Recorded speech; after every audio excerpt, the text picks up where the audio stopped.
الحاجة اللي عمرك تندم عليها إذا تعلمتيها هي اللغة الإنجليزية. والله العظيم الإخوان وكنهضر معكم بصدق.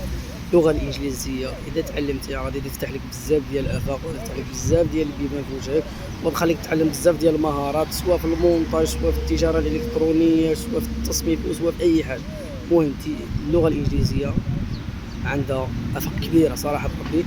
وحتى في المجال ديال السياحه، اذا كنتي غادي تخدم في مجال السياحه راه هي اللي مطلوبه بزاف، ولا كنتي كتسافر ولا كدير فيديوهات في السفر ولا شي حاجه، راه اللغه الانجليزيه مهمه وخصك تكون عندك ضروري، لان غادي تحتاجها وغادي تسهل عليك بزاف ديال الحوايج وغادي تفيدك بزاف، وتقدر تخدم بها في لي سونطر طابي، تخدم بها بزاف ديال الحوايج.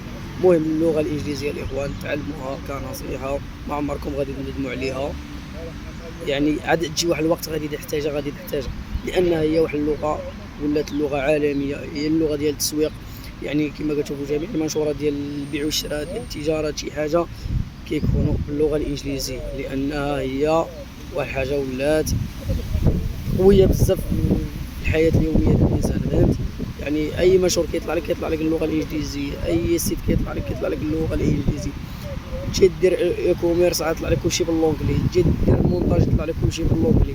لذلك الانسان يتعلم لها وما عمرو غادي يندم عليها، وبالعكس تقدر تفتح له بزاف ديال الافاق في الطريق ديالو في المستقبل ديالو. التوفيق لكم الاخوان، ولكم كامل التوفيق ان شاء الله يا ربي، والله يسهل عليكم ويوفقكم، وتحياتي لكم وهذه نصيحه.